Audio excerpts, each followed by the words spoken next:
Hello and welcome to another episode of Football Talk Podcast. My name's Ozzie and I'm your host for today's show. But today I am joined by a special guest. I'm joined by Anish Dogra, who is a freelance journalist, a host on Undiluted Media, but more importantly, he's a big Liverpool fan. So Anish, welcome to the show. How are you doing? Hi Ozzy, yeah, thanks for having me on. I'm doing better than last couple of weeks at least. Let's get into that. So yeah, we can say it's been a bit of a roller coaster for us Liverpool fans and how our team has performed. I think we can take some confidence in terms of the last game, which was Rangers. So, what was your thoughts on that game? It was. I think it's a game we can answer in a couple of ways. I think one of the ways you could look at it is that it was a Liverpool win that you'd have expected if it were 1920 season or the 18-19 season, or even last season for that matter. A controlled performance, a dominant display, a result that I expect, and a style of performance that we've become accustomed to under Klopp for many seasons now. But given how this season has gone, given how the way we play, the results that we've got, and in general how everything's gone, I think it was a bigger win than it would have been if circumstances were a bit more normal. So a really good win, a really impressive win, and hopefully one where we have rediscovered ourselves, and one where it will be a platform to provide us going forward into a much bigger game this weekend. Well, that is what Klopp said a few weeks ago, where he said that we need to try and find a way to reinvent ourselves. So he changed the formation against Rangers. So some people say it's a 4-4-2. For me, I saw it more as a 4-2-3-1, where Jota was playing more as a number 10. What are your thoughts on that formation? Is that the formation you think we should go for the upcoming matches, or do you think it depends on the opposition that we're coming up against? 100% the formation that we have to go for. Like you said, Klopp said we have to reinvent ourselves, and it's something that I've been speaking on Undiluted Media about changing the style, changing the formation, and more importantly, changing the personnel. Because as we've seen for most of this season, it's been the 4-3-3 with the false line, as we have been doing, and a reason why I don't think Klopp was wrong to choose that formation for a long time. Even at the start of the season and even in the matches that it wasn't working in. But it clearly wasn't working, and it was the right call to change the formation. And it's something that I'd been calling upon for a couple of weeks now, to change the players around and to change the formation. So against Rangers, it was the right call. It was the right decision to change the personnel up, to play with the formation that we did, and with Jota in that number 10, who I agree with as well, that he did drop off a little deeper and was more of a playmaker than he was as a number 9. So a great decision from him, and one that obviously worked out a treat on Tuesday night. What did you think of Jota's performance playing as a number 10?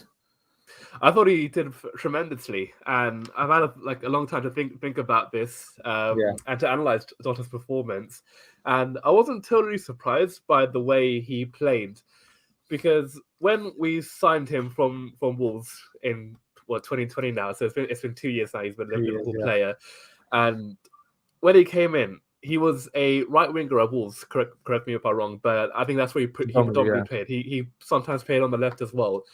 Okay, so he came out of Liverpool, immediately was put in on the left when he did come in instead of Mane. And then eventually moved into that false line where Firmino was, and then moved into a proper number 9. And very rarely you saw him on the left, and even less rarely you saw him on the right.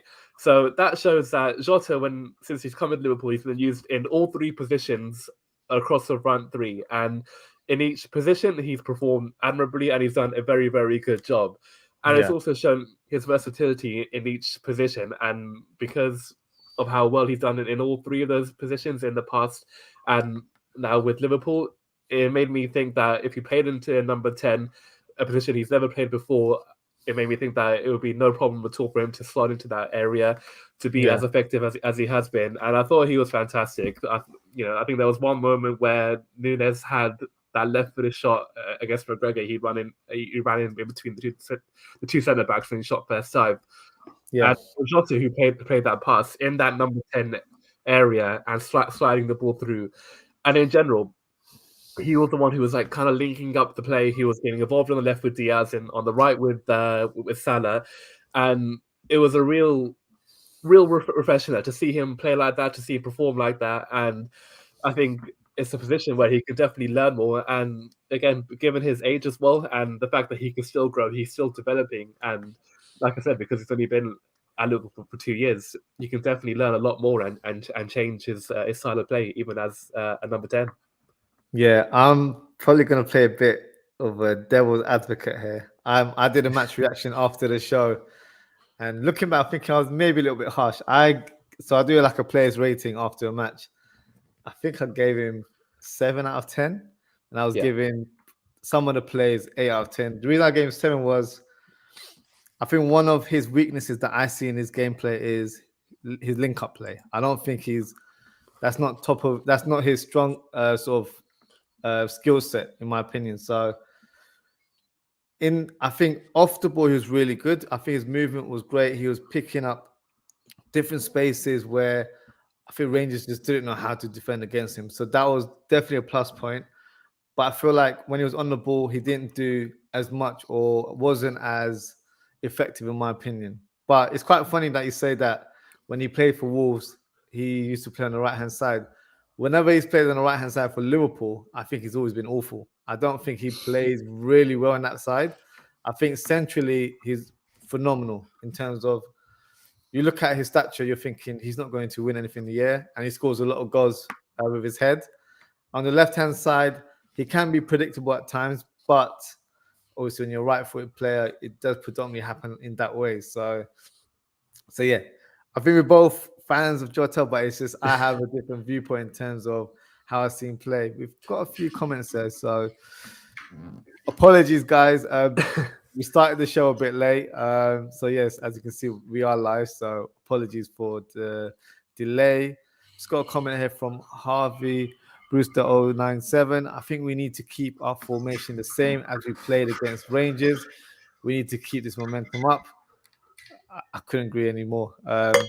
If you've been watching my episodes on Football Talk podcast, I've been screaming out for 4-2-3-1 for the longest time. I was tempted to have a shirt with that number on my chest because it's the formation that I want us to play. Looking at our squad, and I will go into more detail about that as well.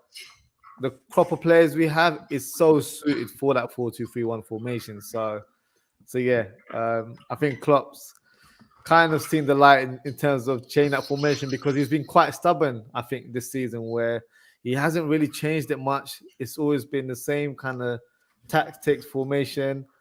Even when we were conceding a lot of goals, he still stuck to the high line, where I feel like in certain games, we should have dropped a bit deeper because our forward players, they weren't pressing as much either. So I think you have to adapt to in terms of how you play or current form as well. I think it has to be taken into consideration.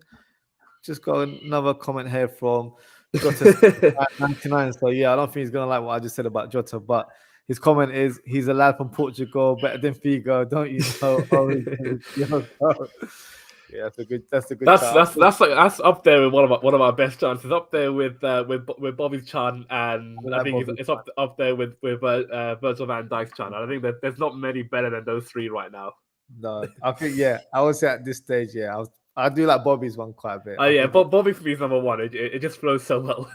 Yeah, it does. But yeah, no, fair play to Jota super fan there.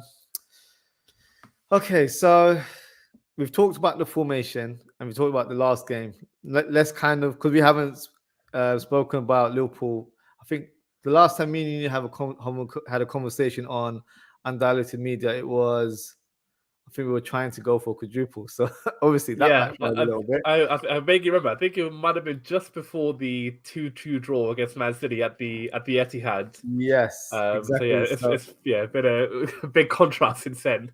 It has been a while. So obviously we've not had the best of starts this season, but what have you made of it? Was it something where you thought maybe we haven't been well equipped because we've had a shorter preseason than normal, but obviously everyone else has had the same amount as well. So are you surprised by how poor we've been this season? Because for me, I'm still a bit confused in terms of why we're playing so bad right now.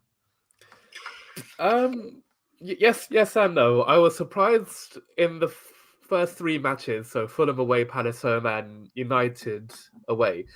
Yeah, I was surprised in that manner about how poor we were, purely because it's the start of the new season. There was a decent break. Obviously, there was no World Cup because obviously being pushed forward, and that means we had a bit of a break, and the fact that we had a whole preseason and we had a lot of players, well, not a lot of players, but we had a decent amount of players available at the start of the season.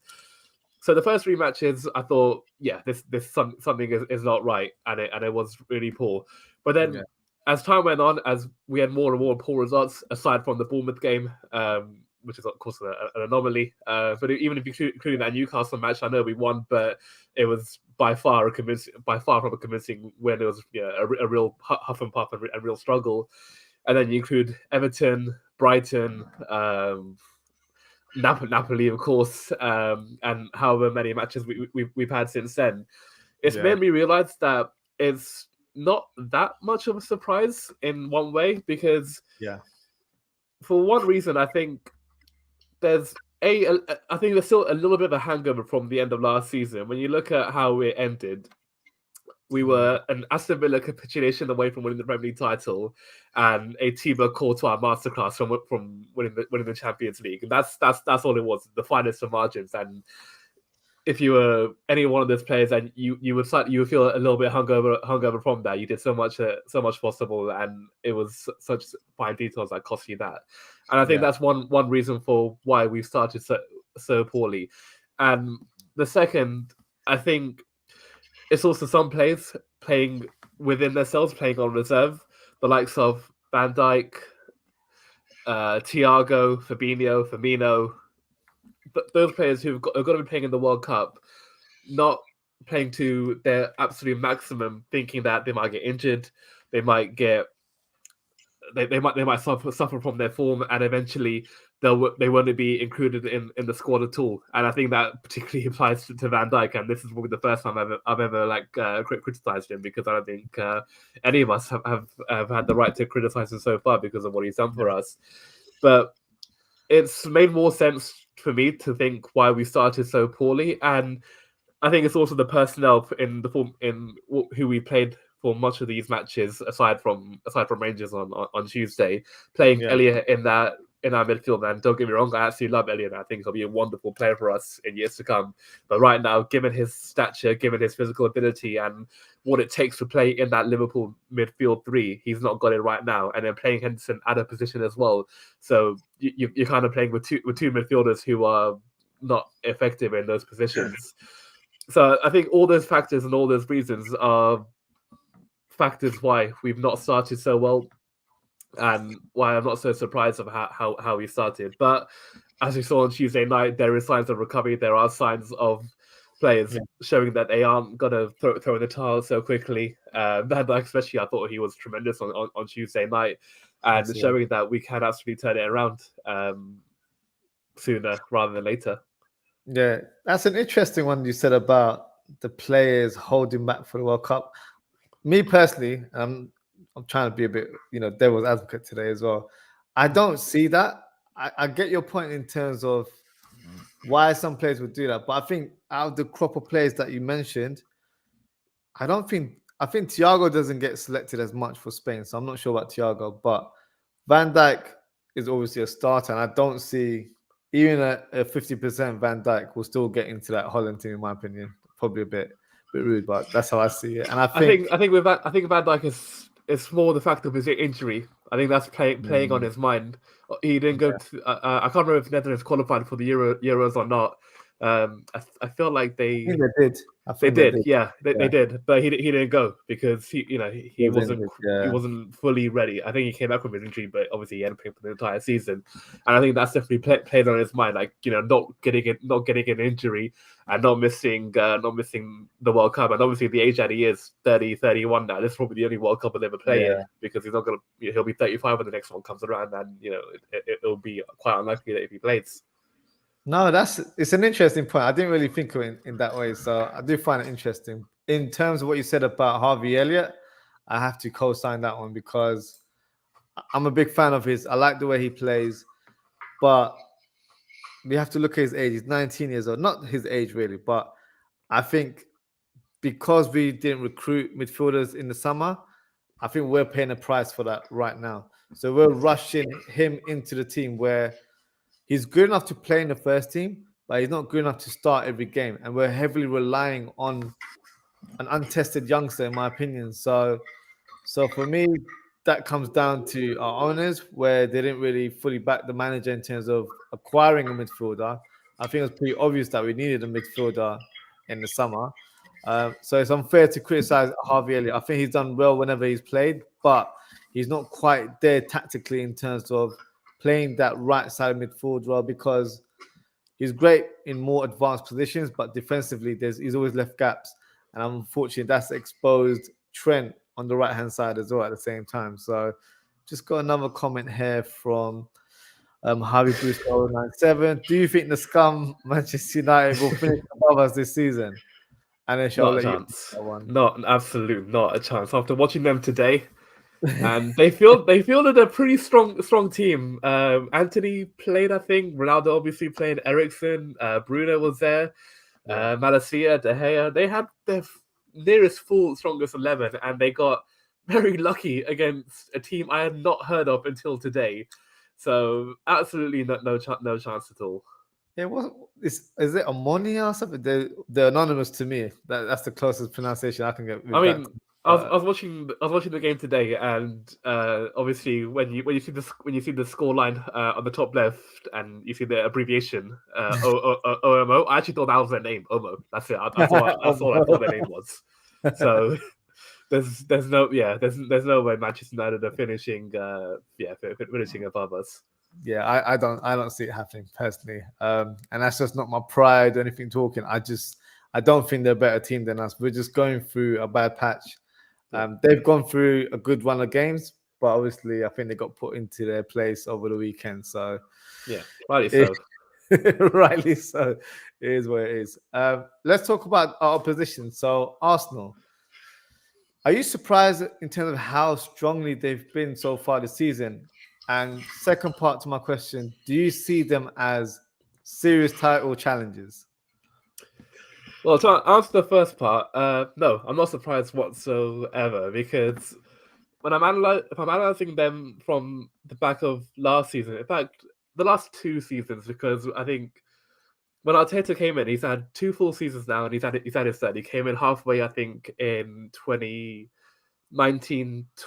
I think, and so he had 2021 and 21-22. So the first full season he had in that COVID season.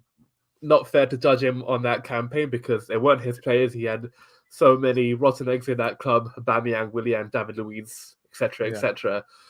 Got rid of all of those. Did a good job with that. 21-22 brought in some players that were his profile: Ben White, Lokonga, the left back Tavares, and Odegaard as well. And then you saw the change in that style. You saw the change in that personality around the club, the behavior, and how they were in training. And of course, I think all of us have seen the all or nothing and how they were on and off the pitch. You can see those players really cared about playing for the club because they knew how great of an opportunity it was. Because all of those players who came in, they didn't come from big clubs. They didn't come as a big name or as a big signing, and they knew what it meant to play for Arsenal. And you can see that in the results they got last season. They picked up some impressive wins. Remember, they beat Tottenham 3-1 early on in the season, and they got some more than good results. And in the end finished fifth, and they would have finished fourth had they not had that injury crisis right to the end when they were playing Xhaka at left back and I think Odegaard in defensive mid. So you saw the progression that Arsenal made last season. They finished fifth, then were quite unlucky not to get top four in the end. And then we go on to this season where they've gone on to another stride, and the additions they made, Jesus, an unbelievable signing. And in fact, if it wasn't for Haaland, I think we'd be talking about Jesus being the signing of the summer. Zinchenko coming in, unbelievable buy. And Saliba, what a revelation he's been. Unbelievable to think that he'd been on loan for a couple of seasons, and you look at him now, he's playing like one of the best centre backs in the league. So it's not a surprise for me to see Arsenal progress again, because again, those players are young. They keep on pushing forward. They keep on showing signs that they can reach the highest level, and it's also the fact that because they've had such, I wouldn't say easy opposition, but opposition you should expect to beat. The likes of Fulham, Bournemouth. I think they played Everton, Brentford, teams like that who you should pick up 3 points against, and they've done that. Whereas in years gone by that they haven't. So I'm not surprised to see where they are because of who they play and how they've done against those teams. But to answer the second part of your question. And I wouldn't mind if Arsenal won the Premier League title because that means Man City wouldn't have because this like obviously I would love us to win it, and that's that goes without saying, but we're I think a little bit way off from getting to that level right now. And if we weren't to get it, I wouldn't mind if Arsenal did it.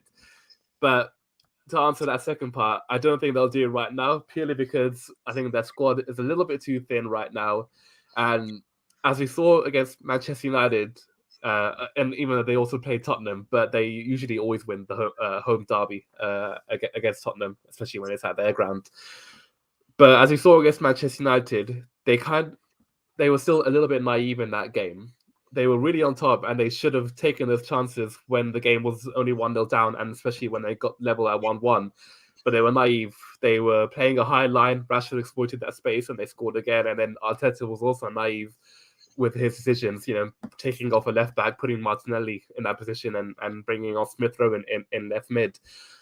And I think it's those kind of things that will kind of cost them later down the line in their chances of winning the title. I don't think Arsenal fans expect to win the title right now, and I don't think anyone does right now. And they should enjoy where they are right now, but it's not going to happen for me right in this moment in time. However, I definitely think that they're on the right path, and they will cause us a few problems on Saturday, especially Sunday rather, especially Jesus, who has a great record against us. No, he certainly does. He's always been a bit of a menace against us whenever he's played, especially on the right wing. He just makes those unpredictable runs. But in terms of what you said, I agree in terms of it's an interest. I see Arsenal's way of recruitment in the last 2-3 years. It's a project. So they've been assigned to recruit young players with potential, and it's working. So there's a direction in terms of what they're doing. So other clubs like Manchester United, they're just buying names. So there isn't a direction. That's why a lot of United fans get frustrated because they don't really see a long-term goal into what the project is. Arsenal is quite clear. They have a mission to sign young players, get them working collectively, and build like a compact squad going forward. In terms of them being title winners, yeah, I can't. I don't want that to happen. I think we'll never hear the end of it. I'm sure you have a lot of Arsenal fans. I have a lot of Arsenal fans. So yeah, for me, that's not. I'd rather Man City win it because the way Haaland's playing right now, it makes sense. Let them have the title because right now we're not doing anything. Let's be brutally honest. But for Arsenal to win it, we'll never hear the end of it, and that's the truth. And we've just got a comment here who kind of shares my viewpoint. It's Scouser, 1977 LFC. Arsenal title challenges. Ha ha ha. They only ever talk about is the invincible season. It was nearly 20 years ago. Exactly. So if they were to win it, we'd never hear the end of it. So just got a comment here from Harvey Brewster. I'm leaning towards Klopp out. 7th season. Oh no. Oh dear. You got to be a bit more patient. No, I know that's what a lot of people say, and it's that agenda against Klopp because it's like, oh, it happened for him in Mainz, it happened for him in Dortmund, and it all fell apart. Look, keep the faith in Klopp. Obviously, he's changed as a manager over the years. That was like 7 odd years ago. So keep faith in the man. And I also want to answer that question in a more analytical approach. At Dortmund, he had Lewandowski taken off him, Götze taken off him, Hummels, Gundogan. How many players do you want to say he had taken off him from Dortmund, and no less to his rivals in Germany. Whereas right now, Liverpool, he's still being backed. Obviously, we like him to be backed more, but he's not losing most of his big players, and he is still being backed. So this 7-year syndrome. It's a fair point because it is like it's a weird phenomenon because it's now been 7 years since Klopp came in, but there's no traction to that comment whatsoever. It's just a weird phenomenon. No, I definitely agree with that one. Just got another comment here from Madison Smith, who's a regular of mine. So thank you, Madison, for joining the show.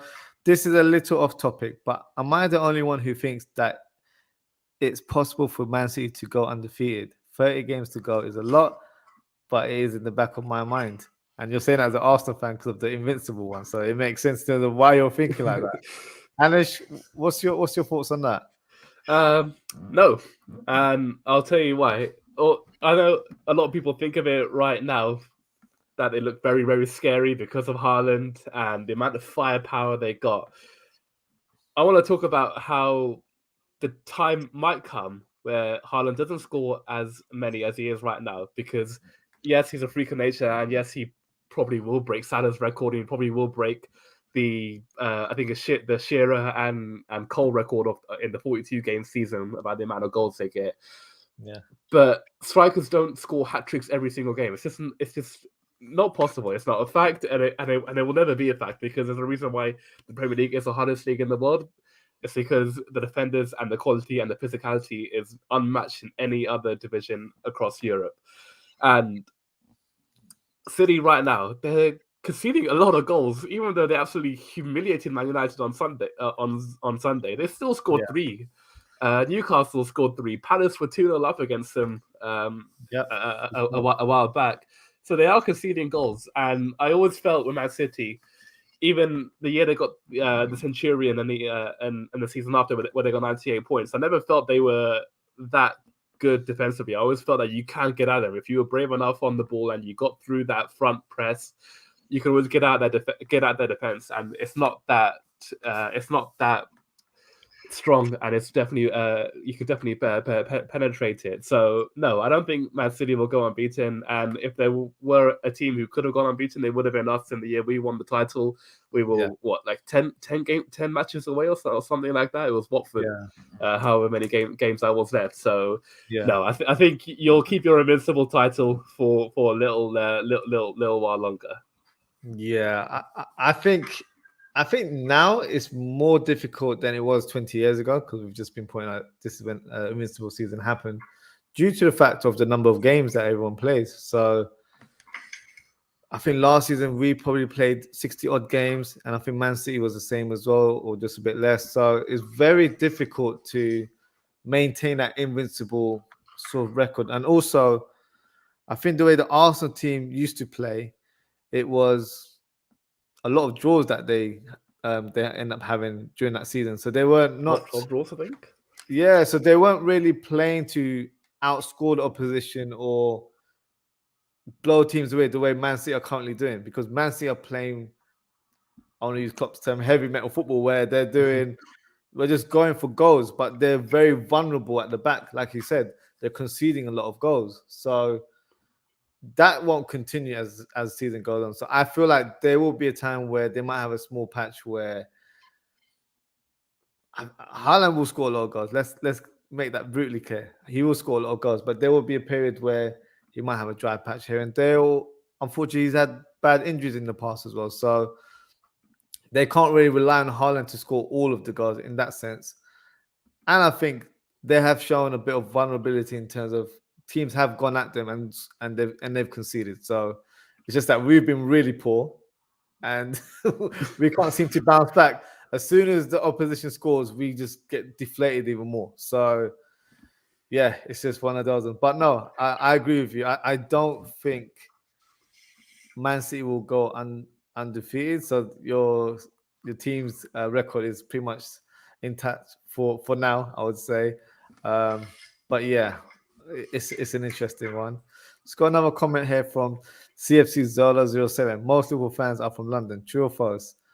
I wouldn't say most, but there is a lot. We're both from London, aren't we? So yeah, yeah. But there is a lot of, but it's the same for Man United fans. There's a lot of Man United. Liverpool, Man United, they're everywhere. You know, it's the reason why like Liverpool go to Singapore and the Southeast so much, because they got such a huge fan base over there. Exactly. So not only from London, but we're global. You know, that's we're why they say we're massive, because you know we are. We're worldwide. I remember when we had that friendly in Australia. I think we sold out 100,000 capacity stadium. So it just shows the level in terms of our reach globally. It's got a few more comments here from Ravi. Thank you, Ravi, for tuning the show. His comment here: Liverpool, we need to play this 4-2-3-1 in order for Nunes to bang. I 100% agree with that one. Jota will be relentless in the Arsenal games. Yeah, so we've touched on Jota as well. So we can actually go into our predicted lineup. So, Anish, I can ask you, what formation are you going for, and what is your lineup for the Liverpool team this weekend? Well, I think it's obviously the formation that's all on our mind and the formation that we all want to see. So the 4-2-3-1 or 4-2-4. But as long as there's 4 attackers on the pitch, I think that's all we want to see. I think in terms of personnel, it's pretty much a given in terms of the back five. So obviously, Ali in goal, Trent and Tsimikas for the left and right back, Virgil and Joel Matip. Although I wouldn't mind seeing Konate in this game, purely because for the offense physically and in terms of his strength and his pace, I think coming up against that Arsenal, their front four, where it's very quick, very agile and very interchangeable. I think Konate will be able to deal with that a lot better, given how quick he is as well, and the fact that I also feel going forward, I'd rather see Konate instead of Matip. Don't get me wrong, I absolutely love Joel, and I actually believe he's a better defender than Van Dijk. But what he lacks, and what those two, Konate and Van Dijk, have, is that physical presence with that pace and that power that Matip doesn't quite have. And obviously going forward, I think Konate against Man City, which is obviously the next game after that, going up against Haaland, I'd rather see that. But you know, given that he's not played this season, so this is why I'd like to see Konate in. But if Matip plays, absolutely no problem at all. I think Thiago and Henderson in that double pivot. I know Fabinho has obviously been fantastic for us and is the out-and-out defensive midfielder we have in the squad. But given how Hender played on Tuesday, I thought he was phenomenal. In terms of his passing, I thought some of the balls he picked out were unbelievable. I think there was one for Nunes where Nunes brought it down brilliantly and was unlucky to score. His passing was unbelievable, and more importantly, the fact that he covers Trent, and that's a much bigger factor than his passing ability, because there was a documentary I watched a while back. I think you might have seen it. You might have seen it too. Jordan Henderson is never done. It was on the Liverpool channel, and there was a little segment from Trent where Trent says that he does not have, or is not able to do what he does without Henderson in the team. And you saw that perfectly on Tuesday night. Whenever Trent went forward, Henderson was there to cover. Whenever whenever Rangers tried to attack on their left side, on our right, Henderson was there to double up and help out Trent, and that's exactly what we needed for much of the season. That's exactly why Trent got those critics, because he didn't get the help that he needs, and it's what we saw on Tuesday night, and that's why we kept a clean sheet and why we were so secure. So Henderson, for me, has to start on that right side of the midfield on pivot. Thiago, no question at all, one of our most gifted players. And then in terms of the front forward, which I think is a bit more of a debate than people might think. I think most people would say that we should go with the same front four that we started on Tuesday night. Personally, I wouldn't be surprised, and nor would I mind if Firmino came in for Nunes. Salah Diaz, I think that's unquestionable whatsoever. Jota as well. But I think Firmino comes in purely because of his record against Arsenal. I think since Firmino's come in since he played for Liverpool. He's got an unbelievable record against them. I remember in his debut season, he got 2 in that 3-3 draw in Anfield in 2016, way back when. His only ever Premier League hat-trick came against Arsenal in that 5-1 win at Anfield. Last season he scored in the league win at their ground, and he just loves to play against them. And I think Firmino's actually been one of our better players this season, and in fact he's our top scorer in the league with 5 goals. So I wouldn't mind if Firmino came in, played as that number 10, and we pushed Jota up as the number 9. And I wouldn't be surprised if we saw that. But I think if Klopp is smart and if Klopp listens to himself and makes sure he sticks with the winning formula, he definitely goes with the 4-2-3-1. And whether he goes with Firmino or Nunes is a totally flip of the coin. I think either player coming in will be the right decision. Personally, I would prefer Nunes just to give him that run of games. I thought he was brilliant against Rangers, unlucky to score, but the rest of his play was fantastic. Yeah, McGregor was fantastic for Rangers there. He was unbelievable, wasn't he? Unbelievable saves throughout that game. Before I do my predicted line, I'll just go through some of the comments. So, Jola Superfan 99, Liverpool, London, you'll never walk alone. 100% agree there. Doesn't matter where you're from, as long as you support Liverpool, you'll never walk alone. Ravi, a lot of Arsenal fans are saying it with chest that they're going to smoke Liverpool.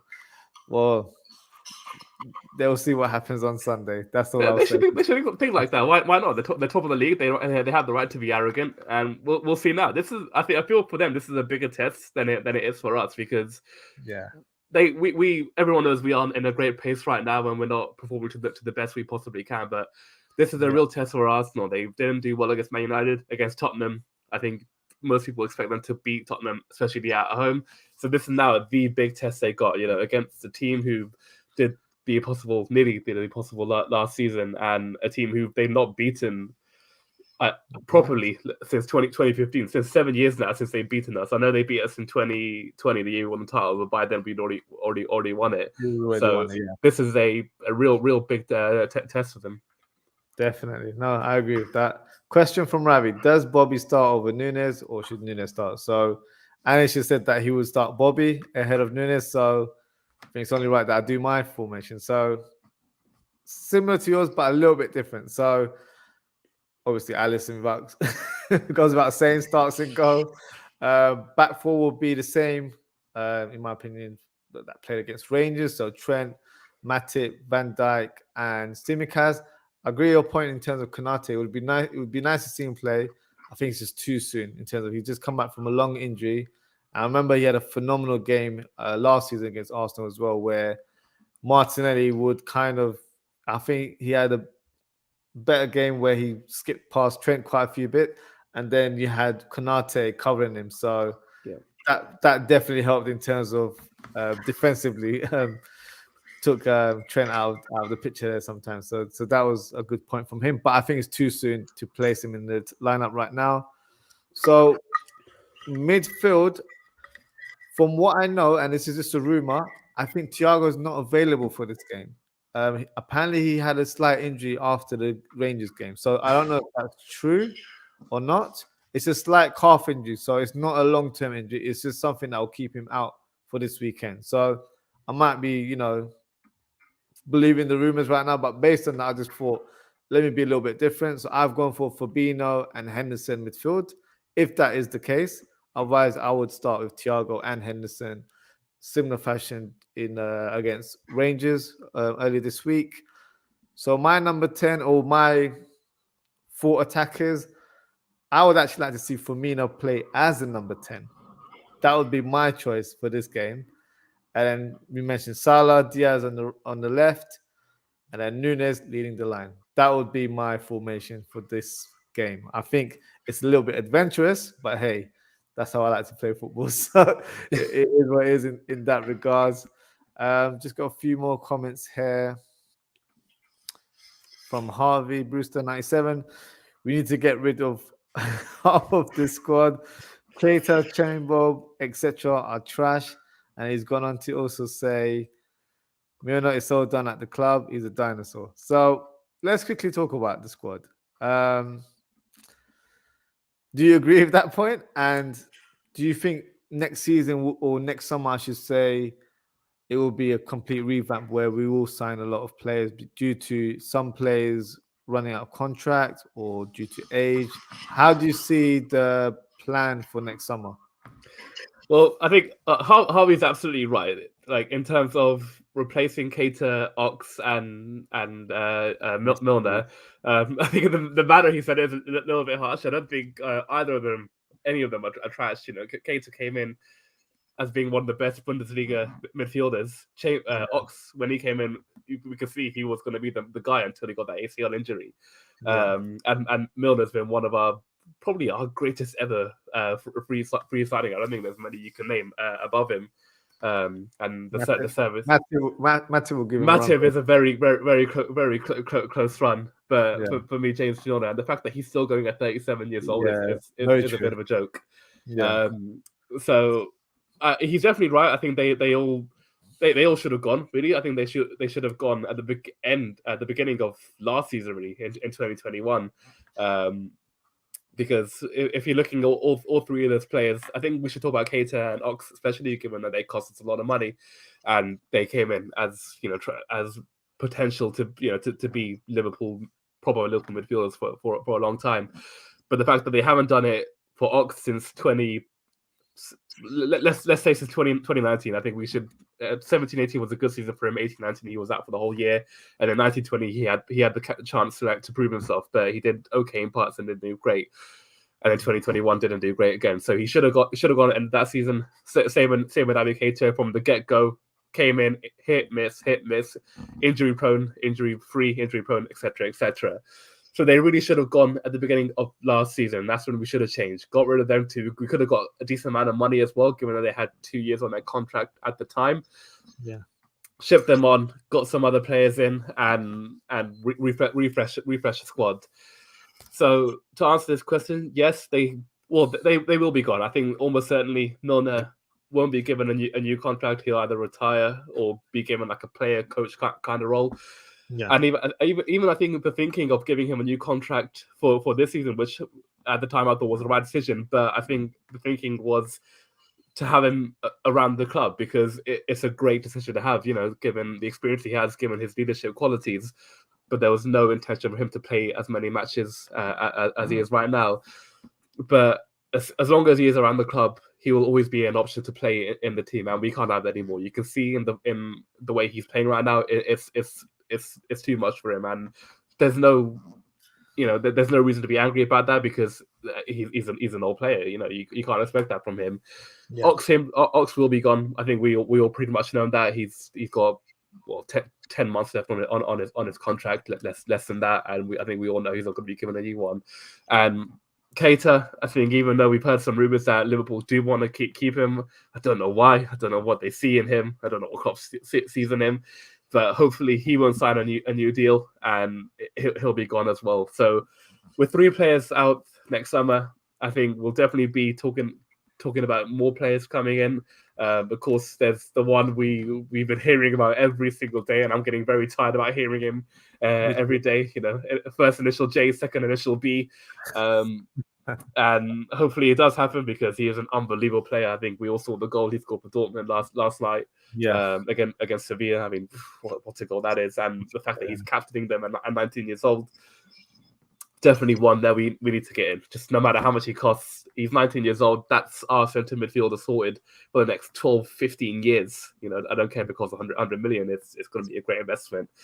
Yeah. So a real must that those 3 go and we refresh the squad. And I think it will happen. I've been watching a lot of podcasts, a lot of from other journalists who have more insight in the club, and there's one who I've been listening to quite specifically. I think Lostcast, Lawrence McKenna, who I think you might have heard of, Ozzie, and some of the people in the chat would have heard of, and he constantly mentions that Liverpool were looking to bring in midfielders this summer, just gone, but Klopp and Pep Lijnders veto some of them. So clearly they are thinking for the long term. They are thinking midfielders need to be brought in, whether that's in January, whether that's in summer.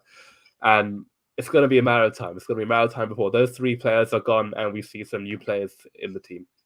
No, I definitely agree with what you just said. It's funny you mentioned Keita because I don't know if you follow me on social. Well, you do follow me, but I did a reel on Naby Keita, and I was getting a lot of abuse about it. So basically, I did not want him to sign a contract, and I still have that same strong point. For me, you said it yourself. He was a great player in the Bundesliga, had a big reputation, but since he's come to Liverpool, I think injuries, everything is taking a toll on his body. He's not the same player anymore in my eyes. And I just feel like he can't be relied upon. Has he even played a game this season? He hasn't. So for me, it's a frustrating player to have in the squad. Oxlade-Chamberlain is just one of those ones where, unfortunately, that ACL injury that you mentioned, it's just, it happens to a lot of players when they have the ACL knee injury. It's just one of those, it's very hard to recover or regain that form from prior years. So that's just unfortunate. And there's no, I wouldn't get angry with having these players in the squad. I'm more frustrated with Naby Keita being there, if I'm being brutally honest. But Milner, I'll be honest with you, he's only playing because of our injury crisis. He was not supposed to have played that many games so far. So it's not on James Milner. It's not like he's gone to the office of Klopp and say, look, I want to be playing this game, that game. It's not, it's just one of those situations. We don't have a lot of midfielders. Keita's out, Ox is out, Jones is out. These guys have been out since the start of the season. So you have to kind of evaluate the squad in terms of who's available. And unfortunately, we've not had a lot of players available. So it is just one of those things. You mentioned JB, so I'm not going to talk about him too much. It's doing my head in. Honestly, it's every week. I know I get comments about every week as well. Ravi just said, please not Jude Bellingham. For me, he's not good enough for Liverpool. Not better than Elliott or Carvalho, who are similar ages. Ravi, I have to disagree with you on that one. That's a big claim. I have to disagree with you on that one. You've watched my shows. I'm a big fan of Bellingham. You just need to watch him this season. I'm sure he'll change your mind. Just even watch the game that Anish just mentioned against Sevilla. Watch that game. See the goal that he scored. I'm sure your opinion will change. But look, we won't go into that whole transfer talk because I think we'll be here until past midnight because we're not far off. So it will be a long discussion. But back to the comments. So Ravi actually said I would play Bobby in the 10 and keep News up front. So at least we share some opinion in regards to Liverpool. So yes, that's the formation I want to see. For me, it depends if we can dictate the pace of the game and win battles and be clinical. So that's the thing with me. 4-2-3-1 is not a very adventurous formation. It just suits the way we play. So having 2 defensive midfielders, their job will be to cover the fullbacks when they bomb forward. So i.e. Robertson or Tsimikas, whoever plays on the left, and Trent, who's predominantly the first choice right back. Ramsey hasn't played the game so far. So that's one of their roles. And obviously the others is to break play and protect the back four. The 2 centre-backs. Those 2 centre-backs need a lot of protection. And, when we play a high line, the 2 midfielders can play a bit more advanced and dictate play as well. So this formation for me is like, it fits us to the T. And we have a number 10. So we've got players like Elliott, who is more, in my eyes, I see him more as a natural 10 in terms of the way he plays. Number 8 for me is it's not his natural game. Maybe he can get built into playing that number 8 role, but I feel like naturally that's where he's more creative. He can go to the left, go to the right, and be comfortable on the ball and fed through balls around the pitch. Carvalho, for me, watched him for Fulham quite a lot just due to the fact that we're linked to him all season. Fantastic talent. And I feel like I want to make big statements, but if he can hold down a number 10 position in the next year or so, people will be talking to him about just the way people are talking about Musiala in Bayern Munich. I feel like that's the kind of level he is where, in terms of his ceiling, he can reach the top level right now. So big words, I know, but got to big up a little of your Liverpool players, So just another comment here from Ravi. I watched and I don't like Jude. He adds value for Liverpool. What makes him the savior? No. He's not the savior. I don't want that kind of statement. And a lot of fans have said that if we get Bellingham, he solves the puzzle. That's why a lot of fans were frustrated in the summer that we didn't get Bellingham. I wasn't frustrated that we didn't get Bellingham. I was frustrated we didn't actually sign a midfielder. That was my thing. I know we got Arta as well, but for me that doesn't count because that was just like an emergency one where we got him on loan. He was left out on Tuesday as well, I think. I don't think he was injured at all, because if he was injured, then Klopp would have said something in his conference. I think he was completely left out. Yeah, he was left out. So I don't buy into that sort of thing. So look, I want Jude Bellingham, but I'm not saying he's going to be our Kevin De Bruyne and that's all we need. We need more. Because we just mentioned it. We've got Ox, Keita, and Milner leaving. That's 3 players. We can't replace 3 players with 1 player coming in. That does sound like an FSG move, by the way, but let's not hope that is the case. Just got a few more comments here. Liverpool, we don't need PR stunt type players in Jude. It's your opinion, mate. I don't buy into that, to be fair. He's not the savior of Jude Bellingham, not for me. Fair play. That's your opinion. Diaz is another awful player. Just like Aaron Leonard. All pace. No. Okay, I've seen some bad takes. I think that's right.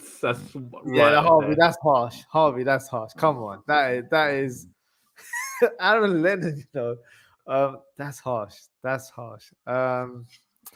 Let's see if there's any more comments here. Wow, I love one from Harvey. Don't say. I know that took me off guard a little bit there. Under FSG, eventually we will be at a worse position than we were under Roy Hodgson. Yeah, let's not talk about Roy Hodgson. That still gives me nightmares until this day. I don't want to talk about the ownership too much, but let's just hope that the squad is invested in. I think there is strong rumors that we will look into signing players in January. I think the way we work, we have a profile of players that we want to get. We've got a list of players, and that's the players we're sticking by. We don't change unless that player has been sold to another club. So, for example, we should have got Tchouaméni in the summer.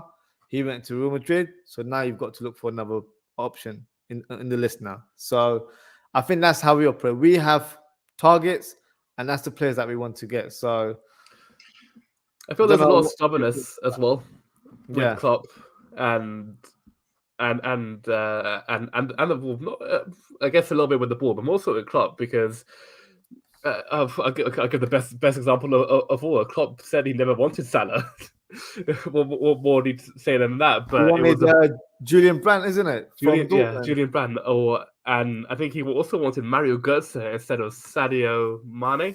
Yes. So it shows that Klopp, as much as he is the best thing we've had at Liverpool in 30 odd years, and he's up there with Shankly and Paisley, he can't get it wrong. He can't get it wrong from time to time, and he should give faith in the board from time to time when they say you should go for this player, and this player will be very good for you, like Mane was and like how Salah is. So if the transfer board tell him that they should go for this midfielder when there were some options available in the summer, and when we couldn't land Tchouaméni and there were alternatives available, I feel he should listen to them a bit more. To your point, I want to ask you a question. Do you think Núñez was a Klopp signing, or was it a transfer committee board signing?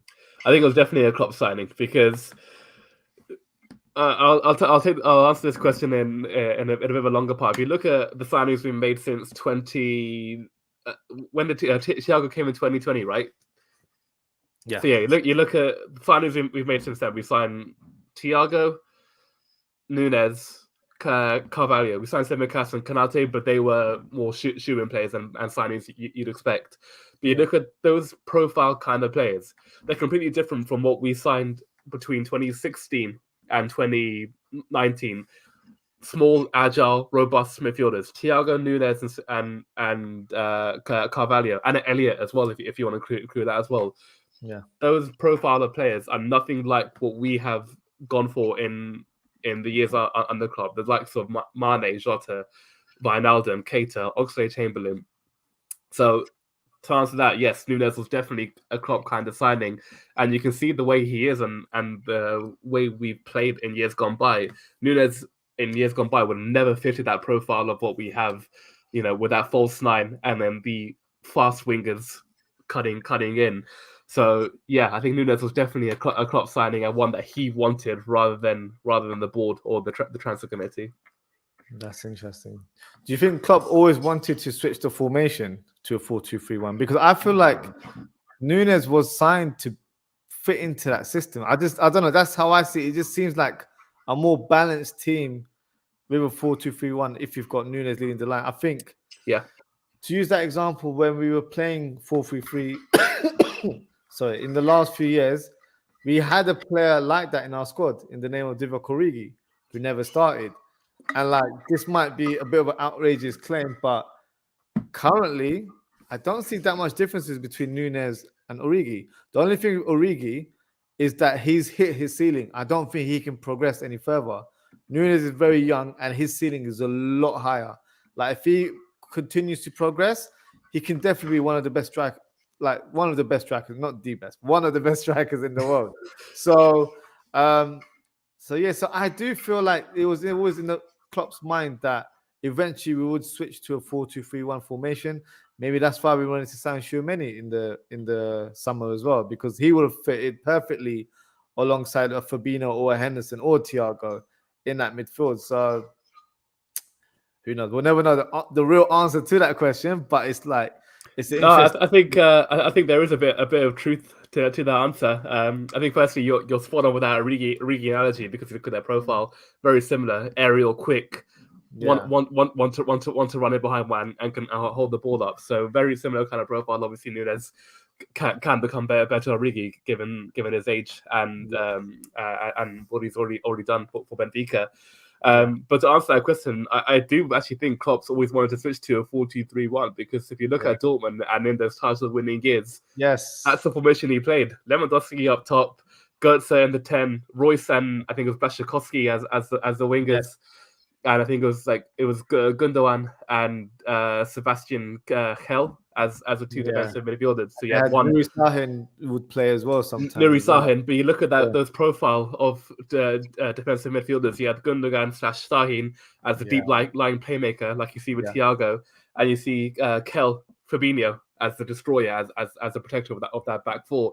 So I definitely think Klopp is wanting to switch up to that Dortmund style where he has that number 9, like Lewandowski, like he has now with Núñez, and those wide midfielders. You can see Diaz on that left channel. He reminds me a lot like Marco Reus, staying out wide, being a creator. Don't get me wrong, he's a bit of a goal scorer as well, like Reus was. But he's also very much a person who can assist a lot more and different to what Salah is on that right side. So I think Klopp definitely wants to go for that 2-3-1 formation. I hope so, because that's the formation I want. So I hope there's some facts in your comment there. I really hope so.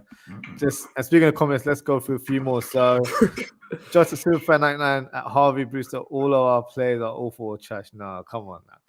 You're trolling now. Ravi says no, Diaz is quality. Yeah, I have to agree with that one. I had a comment from Madison Smith. So would a win against Liverpool change the outlook of the Arsenal fans when it comes to challenging for the title? I also have seen some success against City, but when it comes to Liverpool, not so much. What would you say about that one? Firstly, I like Madison a lot. I think he's bringing some really good points to this stream. So great questions. I think Arsenal fans should look at this game as kind of a free hit, because I feel I at work I have all of my managers are Arsenal fans, and they're a fair bit older, and they look at this game as kind of a free hit. Where if they win, they'll be like, "Oh my, this is fantastic! We could actually compete for the title."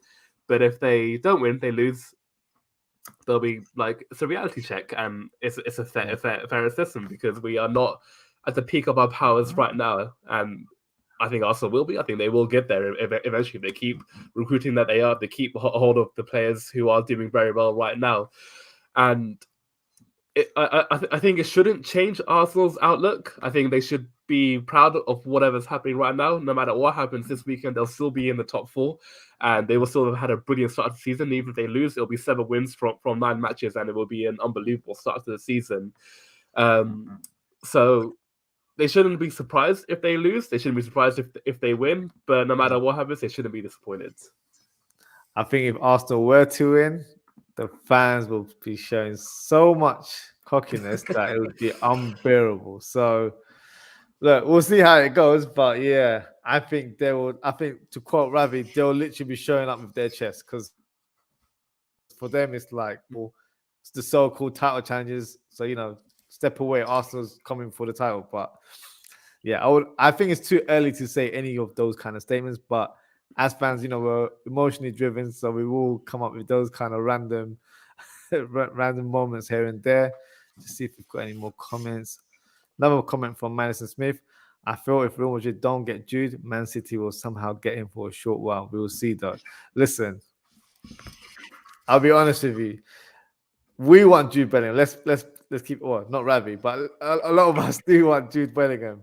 But I don't know. It's for me, these sort of transfers, it's never a shoo-in. It's not always guaranteed, and especially the way Liverpool operate. There's no guarantee. I don't see him going Real Madrid, but that Man City connection, I don't know. Back on my mind is saying I can see it happening. Unfortunately. What makes you say that? Because for me, I might be looking at it with a biased pair of glasses. I just can't. Yeah. If he does come to England, I just can't see anyone but us getting him. I don't know why. I think he's been talking about Gerrard for a lot. So because of that, and because of what I read in the Athletic from James Pearce and the relationship he has with Jordan Henderson and Trent Arnold, it's all those factors and all those reasons that make me think that if he were to come to Liverpool, were to come to England and not Real Madrid, it just makes me think that he's not going to go to any other club than us. Yeah, I don't see. Yeah, what do you think he'll get City? But yeah, look, I hope I'm wrong. I don't want to be right in that situation, so I hope I'm wrong. But it's just the connection. I think with Man City, just to play devil's advocate, with Man City, you've got the Pep as a factor. A lot of people would want to play for Pep. Haaland, they're close friends as well, so that's that connection there. And can you imagine him and De Bruyne in their midfield? So that's what I'm saying. That's what I'm saying. So look, I don't want to put that energy in the universe. Let's stop talking. Let's move on to the next question from Ravi. Question: how do we maximize the team we have now going into the Arsenal game? So looking at the squad right now, we don't have a wealth of midfielders. So for me, to play two midfielders is actually a good way looking forward, because we don't have a lot of midfielders. So we kind of don't have much choice in that regards. I think attacking wise, Jota's back, so it's good to have him in the team. Whether he's starting or he's coming from the bench, I think it's a big factor to have him around. Firmino, for me, I think a lot of people chalked him off, didn't respect him in my opinion, but he's proved to be one of our top performers in my opinion this season for us. As you mentioned, Anish, he's our top scorer in the Premier League, so he's not done. He's got a lot to play for this season. Núñez, I think he needs a bit more game time. Diaz, he's showing qualities, but I want more goals from Diaz. I'm being selfish, I know, but I want more goals from him because he gets into really good positions. Can be a tad bit greedy at times. I feel like there is times where he's come from the left and he's come in, and then there is a pass for him waiting to happen to square it to either Salah or whoever the leading striker is, and he's gone for a shot where it's not really going to go in. But so that's areas I think the more they play, the dynamic trio would happen. I think they'll be flourishing a bit more amongst each other. So yeah, I think that's the areas that we need to look at. I think Trent has probably got a bit more confidence now from the Rangers game. I'm not saying he's going to be transformed now, but he needs to stick to basics when it comes to defensive duties. As long as he can do that, the rest of his football will do the talking. Tsimikas, I'm a big fan of his. I like the fact that we have a left back that can come in when Robertson's not available or off form. Well, at the minute he's injured, but in general, if he was off form, it's good to have someone that I feel like when he comes in does a great job, and you don't really miss Robertson as much, if that makes sense. So what are your thoughts on this question? Well, yeah, with Tsimikas, I think that's the biggest compliment you can pay him. The fact that we don't miss Robertson, and it's a testament to Tsimikas. And I think a change that I've been wanting to happen for a while, even when Robertson was fit. I think for Robertson, more than most, I think he's the only one you can actually forgive because of the hangover he's had, not only from the end of last season with obviously with us, but also with Scotland. They didn't qualify for the World Cup, and that's obviously a big thing for him personally, being the captain of Scotland. And going into this season, he hasn't been quite at it. I think physically you can see he's drained. So for Tsimikas to come in and to put in those kind of displays, that performance, and I think we should briefly mention that clearance he made on Tuesday. Unbelievable, to get it away. Never mind, to put in your own net was fantastic. So unbelievable, absolutely the right, a great person to having that position. Trent at right back, you're right again, to be able to put in those basics in was really, really important. I think we all saw Monday Night Football and Gary Neville's segment on him and what Trent needs to do to be the best right back in the world, because there's no doubt what he can do going forward. He scored an unbelievable free kick. I think he put in a really great cross in the second half that would have given him a great chance to score if the defender didn't get there. And going forward, we all know what he can do. But as long as he can sort out those little things in defence out, he will be absolutely fine. So as long as we can do that, as long as we can stick to the level that we did produce against Rangers on Tuesday night with that intensity and that performance and the ethic that we had all around the team. There were so many moments in that match where as soon as Rangers had the ball, we had 2-3 players swarm around the man and make sure he made sure that he couldn't get out. And that's the first time I think we all saw that this season. So it's just simply putting up to the best that we possibly can, and it's been something that I've been mentioning for so many occasions on Dynamic Media, that if we play to the best, in fact, not if we play to our absolute best, as long as we put in maximum effort, we will win most matches more often than not, because we have so much quality on the pitch, and all we need is one moment from a Salah or a Jota, Firmino, Diaz, Nunes, Trent. They all have the quality to win a match on their own, and as long as we put in that effort and that determination, we will win most matches. No, I definitely agree with that. Just got a few more comments here from Salah, 2020 exclamation mark goal. LFC for the win tomorrow. Let's go indeed. And see Senor pass the ball to Bobby and he'll score. That is the famous chant right now. That's Bobby is the man. legend. He's one of my favorite players, to be fair. So yeah, I've always got time memories for Bobby Firmino there. So before we conclude, score prediction. So Anish, what do you think the scoreline will be this weekend?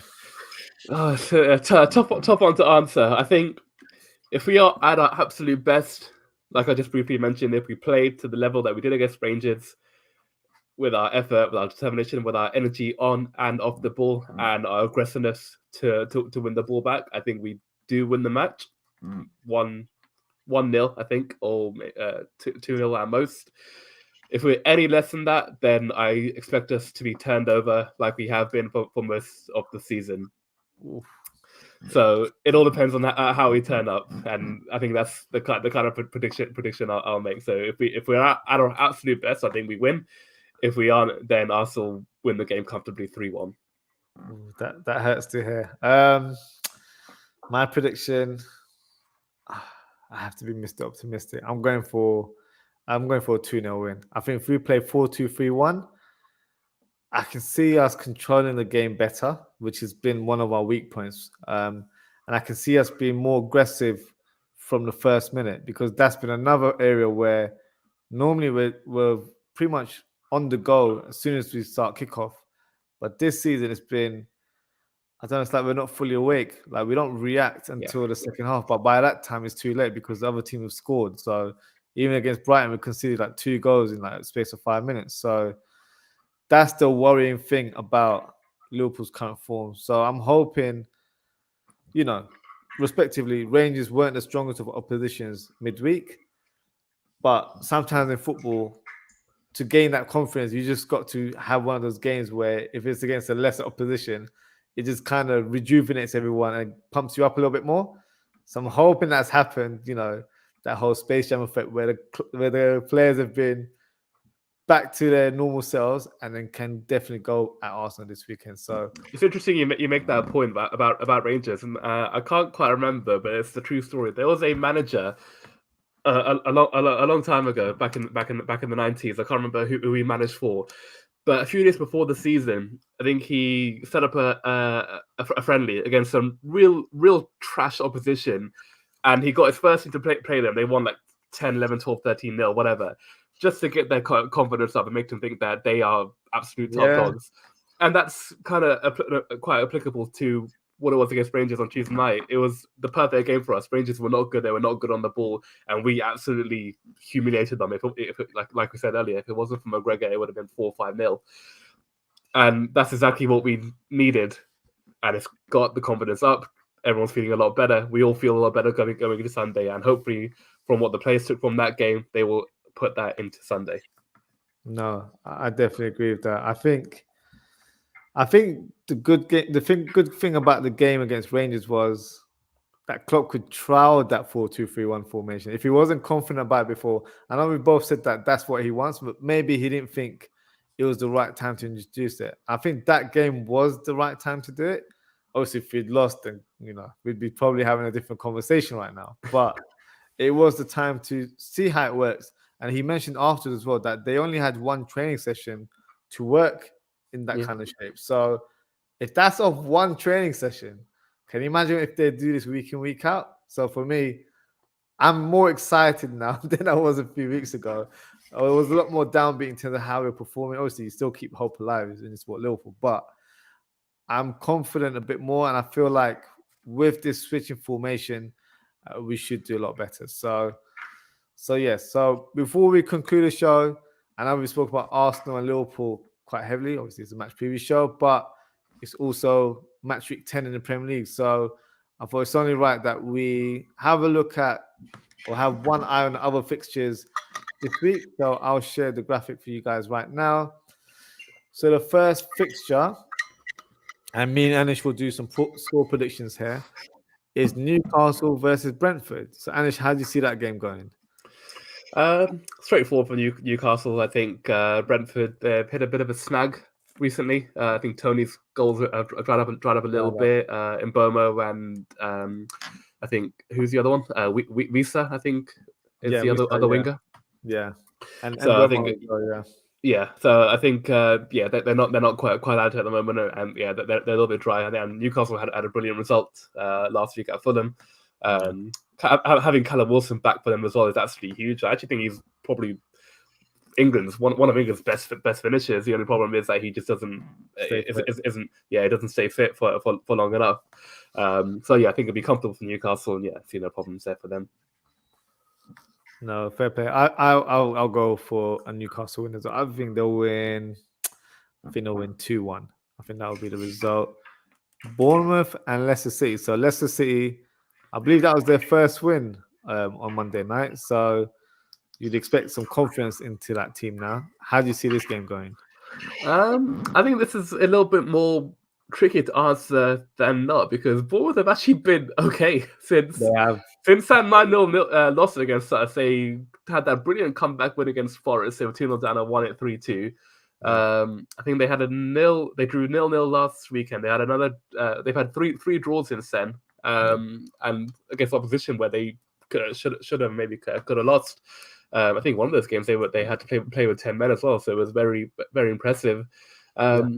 So I don't think it'll be as easy as people think it will be to be, and everyone expects Bournemouth to be the whipping boys this season, but they're actually quite high up in the league. I think they're somewhere around the top half of the bottom of the table.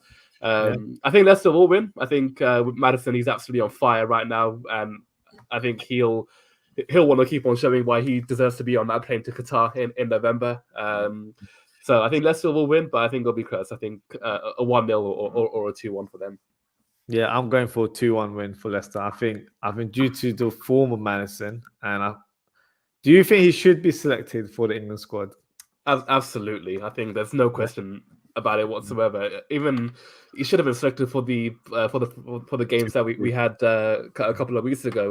Going back, not just this season, he's been Leicester's best player since the season began. But this calendar year. I think even in the second half of last season, he was unbelievable.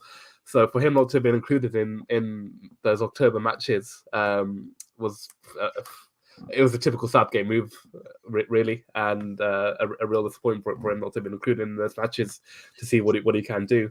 Yeah, I couldn't agree more with that.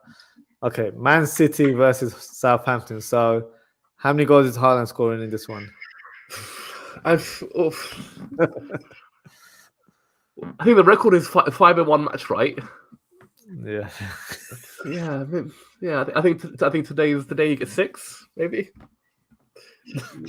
Oh no! Honestly, I think it's ridiculous. It's honestly ridiculous for me to think that he's going to get another hat trick because it's never been done before. Someone gets a hat trick in 4 matches in a row. Like it's stupid for me to think about it, but it's the time that we're living in, and it's a player that we got in front of us. So I think it'll be a 6. I think Haaland gets 2. I think Foden gets a couple. I think De Bruyne scores as well. So yeah, I'm going for a 6-0 City. So I'm going to be nice to Southampton fan. I'm not going to go for 6. I'm going to go for 5. So I'm going to say. So 5 is not bad against this City team. Against that forward, 5 is actually very respectable. I know it's respectful, and I think Haaland will get a hat trick. That's my prediction. I think he will get the hat trick that game. So I think the only question with Haaland right now is when to use that triple captain on FPL. I'm not sure when to use that, and it's making me think I should really do it this Saturday. Southampton, they're just useless. They're absolutely useless right now. Anish, I think you've given me a little tip there. I might have to consider that your team. So yeah, that's definitely a food for thought right now. Next game, Chelsea and Wolves. So Wolves have they haven't appointed anyone yet, have they? So obviously they sacked Bruno Lage last week. I believe they're in talks with a manager. I think he's a former Olympiacos one. I think his name was Martins. I can't remember his full name. But they haven't appointed anyone. So Chelsea, this is Graham Potter's second game. I didn't think they personally played very well against Crystal Palace. I think they were quite lucky to get the win in that game. How do you see this game going? I think Chelsea will win the game. I thought they were.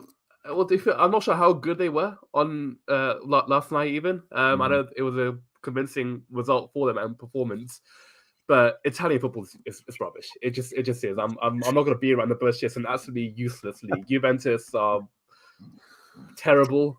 Inter Milan are mid-table in their league, and when we played them last season, they were the defending champions, and we wiped the floor with them in their ground.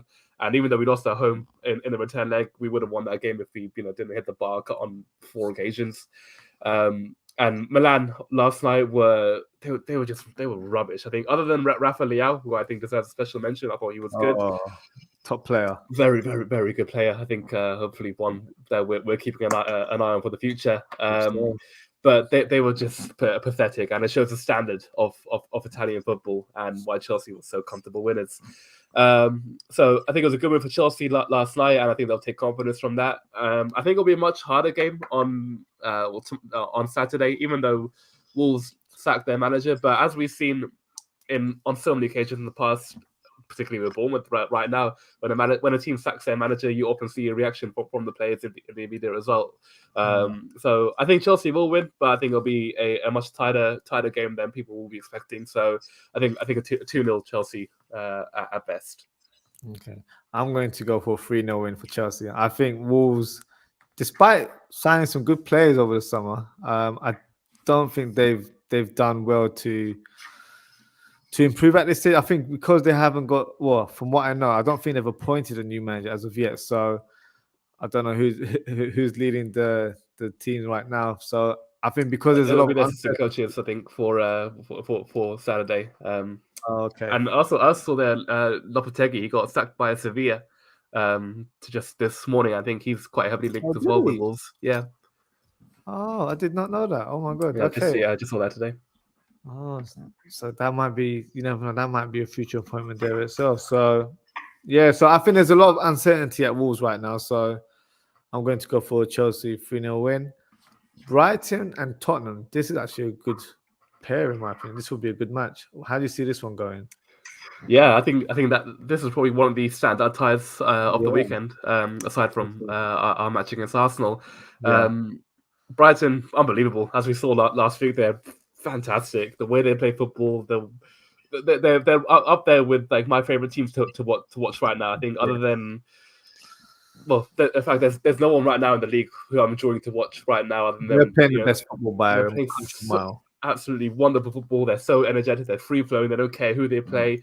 As you saw against us last week, and they have quality. You know, Trossard is brilliant. McAllister and Mwepu and Caicedo in that midfield, fantastic. Danny Welbeck works hard and is always a handful in the box. So they got some real talent there. And I think Tottenham, it's a interesting one to say. They've had an okay start to the season, other than last week. You know, they were unbeaten until then, and they've not played well, but they've got quality. They've got Kane, they've got Son, a good back line, Lloris in goal, Højbjerg and either Bentancur or Basuma, whoever plays in midfield. Very hard to get past and very athletic. So I think Tottenham need to perform a lot better. They need to be as energetic as Brighton will be. And I think if they aren't, then I wouldn't be surprised if Brighton got a win. Being at home, and it would also be De Zerbi's first match in charge at the Amex. And I think he'll want to put on a real show for the home fans. So if Tottenham are at it and they do perform a lot better and are tighter to beat and can control the game, I think they'll win. But if they are anything less than that, then I wouldn't be surprised if Brighton won. What scoreline are you going for? I think I'll go for a 1-0 Spurs. I think they'll get a lucky 1-0. I thought you were about to say my scoreline. I'm going for a 2-1 win for Brighton. I think Tottenham have been they've been broken since that defeat against Arsenal, in my opinion. I think against Frankfurt as well, they were very, very poor in the Champions League. So I feel like that defeat has knocked their confidence down. And playing against a very, very informed Brighton team, I feel like it might be not the right opposition for them to play to try and regain their confidence. So I'm going for a 2-1 victory for Brighton. It's probably my surprise result of the week, but it is what it is. Really surprised actually. Brighton are fourth in the league, aren't they? They got 15 points after 7 games, so they're actually. It's not really surprised. It's not too much of a size. Yeah, you're right. Even on form. So West Ham and Fulham. It's an interesting one. West Ham for me have been so inconsistent. I don't actually know what team's going to turn up. And same as Fulham, I feel like they get some good wins, but then they fall back and they lose as well at the same time. So where do you see this one going? I don't know if Mitrovic is fit or not. If Mitrovic is fit, then Fulham have a more than enough chance to win because he's been fantastic for them. If he isn't, then I don't see anything other than a West Ham win. And I think West Ham have turned a bit of a corner in recent weeks. They got that draw against Spurs, I think, a couple of weeks ago. They lost to Chelsea, but I thought they were very unlucky to lose that game. They went 1-0 up and then had a goal ruled out by VAR for a terrible decision when I would have made it 2-2. Got a win last week, 1 tonight. Scamacca as well. That's 2 goals and 2 for him. Yeah.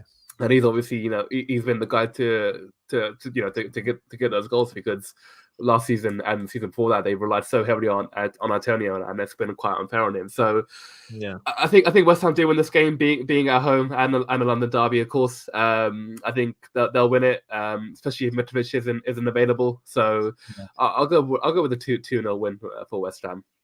Yeah, I'm going for the same scoreline.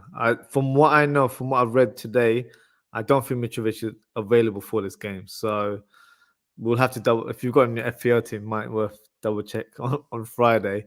But yeah, that's one of my. I did an analysis on Fulham earlier in the season when I did my Premier League preview.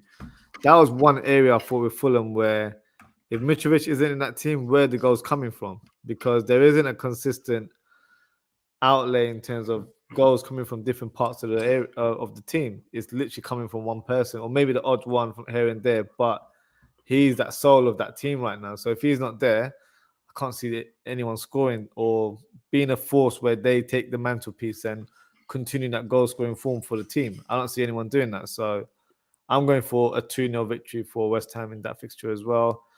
Crystal Palace and Leeds United. So Crystal Palace, for me, were unlucky not to get at least a point against Chelsea over the weekend. Leeds United have been up and down this season so far, I would say. How do you see this one going? I think this is actually be a really fun match to watch, purely because it's two teams who aren't particularly good defensively, and two attack-minded coaches. And I wouldn't be surprised if this is like a 5-goal thriller to either side. I think Palace have actually been better than their results have suggested, and they've actually had a really tough start. They played Arsenal, Chelsea, Manchester City, and I think they played Tottenham as well. I'm not quite sure, but I know they played those first four. So they have played those in 7 matches, and obviously they drew against us, unlucky against Arsenal, unlucky against Man City because of Haaland, and did quite well against Chelsea. So I think Palace will win this game. I think they've shown that they've done well in these matches, and the way Leeds play, obviously they're not as open, as expansive as they were under Bielsa, and they're a little bit more solid on the march.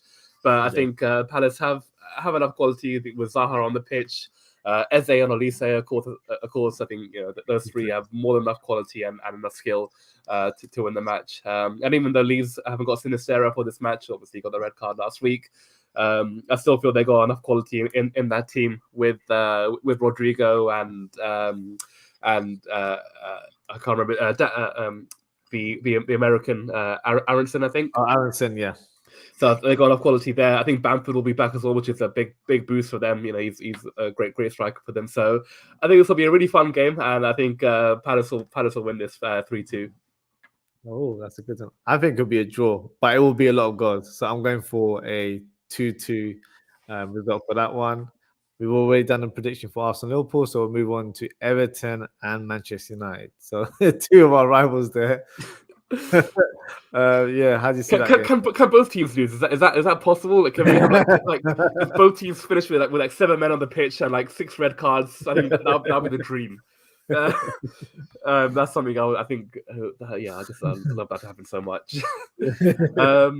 But I think this will be a very, very tough game for Man United. I think Everton they've actually had a pretty decent start to the season, and correct me if I'm wrong, I think they've only lost 1 match so far this season. I think so. I think they've drawn a lot of games, but they've only lost 1. They've drawn a lot, which obviously you can say is either 2 points lost. I think for Everton's point of view, and given gained. Yeah, absolutely.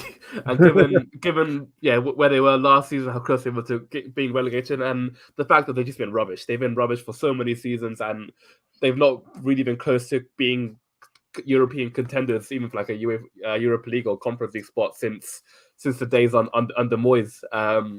But the fact that this season they're showing signs of determination and fight, a little bit of quality here and there, I think Iwobi's been a revelation for them in that midfield spot. Who knew that he had it in him to play like that? And the fact that obviously we talked about United briefly earlier, and just not convinced by them whatsoever. Even though they had those 4 wins in a row, they weren't convincing in any of those 4 wins, even against us. It was our own fault why we lost that game. Yeah. So I think Everton will do well. I think they'll win as well. I think it'll be a 1-0 win for them. At Goodison Park, as much as we don't like them, they do have a great atmosphere, and I'll give them a bit of credit for that. And being an evening game, we always know how much better atmospheres are in night matches. So I wouldn't be surprised if Everton won that, and I think they will with the 1-0 win. No, that's a fair assessment. It's quite an unusual time as well. 7:30 on a Sunday. Don't normally have games at that time. In terms of this fixture, I think Everton are a lot better defensively in comparison to last year. So the signing of Conor Cody has definitely helped. The Tarkovkic as well so they're the centre back pairing right now. So they look a lot more solid at the back. Pickford has shown a bit of form as well, so I don't know if he's available for this game actually. I think he is. Yeah, he was. He started last. He was back last weekend against Southampton. So, and I don't think he's had an injury this week. He's not injured, so he'll most likely deputize in goal. So I'm going to go for a draw. I think it'll be a 1-1 result. Don't see there being a lot of goals. Doesn't excite me in terms of. I don't know if I'd even watch this game, but it doesn't excite me in terms of. I don't think both teams are in great form, so I don't think there'll be a lot of goals in here. So I'm going for a 1-1. And the final fixture is Nottingham Forest versus Aston Villa. This is a real tough one to predict because Villa have underwhelmed. Not even since Gerrard came in, since the season after that they came up. So they survived on their first go. But then since then, they splashed a lot of cash on a lot of players, brought in Ollie Watkins, Danny Ings, Buendia, a lot of names, Coutinho as well, Digne. Bailey as well, a lot of Bailey, players. yeah. It brought in a lot of players, a lot of money spent, and they're not any better what they were under Dean Smith. Yeah. And obviously, it makes me a bit sad to say this, but they're not any better right now under Steven Gerrard. Of course, with Gerrard, I think they should still give him time. He's a young manager; he's still learning his trade. And I hope, I don't know if he will, but I definitely hope that he will come good eventually. And given how they started this season, it hasn't been particularly great. Last couple of weeks, they've shown some signs of fight and a bit more solidity. They got, I think a very good draw against City. Should have beaten Leeds last week. When you got them at advantage, they should win, but they didn't. And then got that win against Southampton. So in terms of their form, it's okay form. 3 matches unbeaten, 1 goal conceded. They're not looking great going forward right now. But then on the flip side, you look at Forest, and they're the punching bag right now. I think it's fair to say. I had a lot of hope for Forest coming back up and then signing, 3,053 709 players, and they actually started the season quite well. But I think they had those 2 defeats against Bournemouth and against Fulham, and when they were 2-0 up in both matches, 2-0 up against Bournemouth and 1-0 up against Fulham, and then they went on to lose both 3-2. I think that knocked a lot of confidence out of them, and you can't lose to those teams, especially when you came up with them. So I think Forest are there to be taken. They also had some crisis talks with Steve Cooper, who I'm glad they kept, because he's been unbelievable for them. I think when he took over, they were near the bottom of the championship. So for what he's done in the space of a year is quite remarkable. But I don't see them winning this match right now. I know it's at the City ground, and it's obviously a huge match in terms of what it means for both teams. A Midlands derby. But I think Villa have enough quality on show. I think they'll keep it tight. They'll be difficult to break down, and again, with the quality they have with Bailey, Buendia, Ings, Watkins, etc., Coutinho, they'll do enough to win Villa. So I'm going to go for like a 2-0 or a 2-1 Villa win. Nice. No, I think that's a fair assessment. Yeah, they are the punching bag of the Premier League. Let's be honest. At home, especially, because they've had 2 results on the bounce, where it's 3-2, so they're conceding a lot of goals. Villa haven't shown, for me, great form in front of goal. That's been their weakness this year.